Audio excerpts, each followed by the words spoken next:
নমস্কার।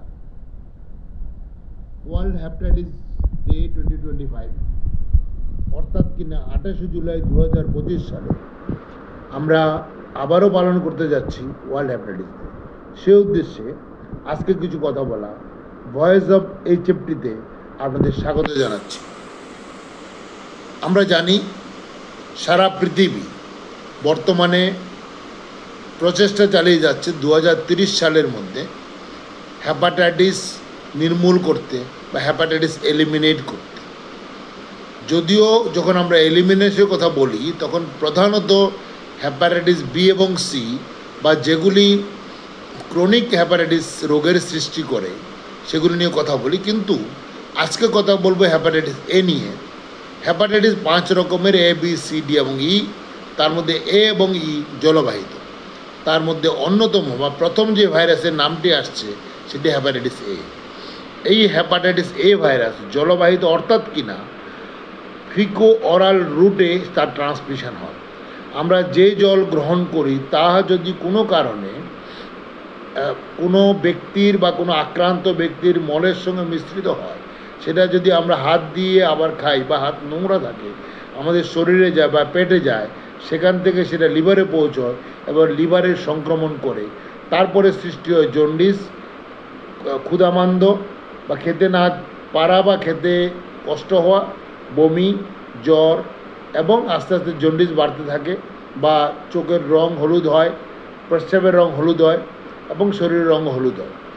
তারপরে আস্তে আস্তে বাড়ে রোগ, তখন বিভিন্ন পরীক্ষার মাধ্যমে রোগ ধরা পড়ে এবং আমরা চিকিৎসা করি এবং আস্তে রোগ ভালো হয়ে যায়।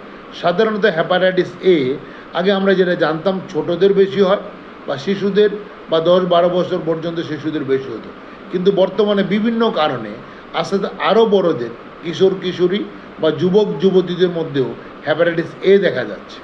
হেপাটাইটিস এ হওয়ার সময় সাধারণত এই সময়টা, অর্থাৎ কিনা যখন এই জুন মাস বা জুলাই মাসে যখন বৃষ্টি হয় তখন চারদিকে যখন জল বেড়ে যায় এবং জলের মধ্যে সংক্রমণের সম্ভাবনা বাড়ে, অর্থাৎ কিনা সংক্রমিত জল যখন অন্যদের মধ্যে আসে বা আমাদের হাতে লাগে, হাত থেকে মুখে যায়, তখন এই হেপাটাইটিসে আক্রান্ত হয়।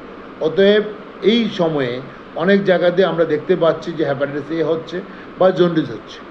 অতএব তার থেকে পরিত্রাণ পাওয়া বা তার থেকে মুক্ত থাকার জন্য আমাদেরকে নিজেদের সাবধান হতে হবে।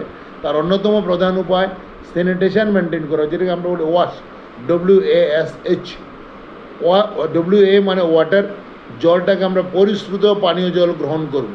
আমরা অনেকেই হয়তো জানি যে আমরা পরিশ্রুত জল খাই বা বোতলের জল খাই, কিন্তু রাস্তার পাশের খাদ্য গ্রহণ করার সময় অনেক সময় আমরা হাত ধুয়ে খাই না, বা অনেক সময় আমরা যে খাদ্য আনি বা বাইরে থেকে যে বিভিন্ন প্যাকেটজাত খাদ্য আমরা আনি সেগুলিতে পরিষ্কার পরিচ্ছন্নতা কতটা আছে সেটা আমরা দেখি না। সেগুলিতে হেপাটাইটিস এর অন্যতম প্রধান কারণ। দ্বিতীয় যে জিনিসটা আছে ওয়াশের মধ্যে, WAS, স্যানিটেশন আমরা কিন্তু অনেকেই বজায় রাখি না বা রাখতে পারি না বিভিন্ন কারণ। যদি ঘরে কারোর হেপাটাইটিস এ বা জন্ডিস হয়ে থাকে তাহলে আমাদের টয়লেটগুলিকে খুব ভালো করে পরিষ্কার করে অন্যদের ব্যবহার করতে হবে, নাহলে একই ঘরে 2জন 3জন বা 4 জনেরও হেপাটাইটিস এ হতে পারে। অতএব স্যানিটেশন আমাদের অত্যন্ত গুরুত্বপূর্ণ।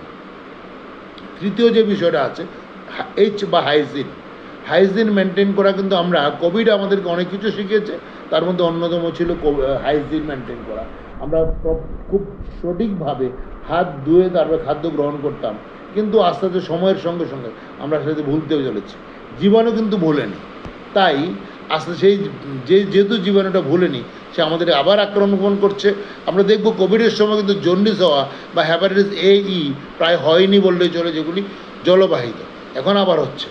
কারণটা কি? কারণটা আমরা সেই স্যানিটেশন, আমরা সেই হাইজিন, আমরা জল গ্রহণের ক্ষেত্রে সাবধানতা গ্রহণ করছি। অতএব বন্ধুগণ, আমরা সবাই মিলে যদি সেটা গ্রহণ করি, আমরা সাবধান হয়ে নিশ্চয়ই আমরা হেপাটাইটিস এ থেকে মুক্ত থাকতে পারবো। আগামী দিনে হেপাটাইটিস এ টিকাকরণ নিয়ে আমরা কথা বলবো।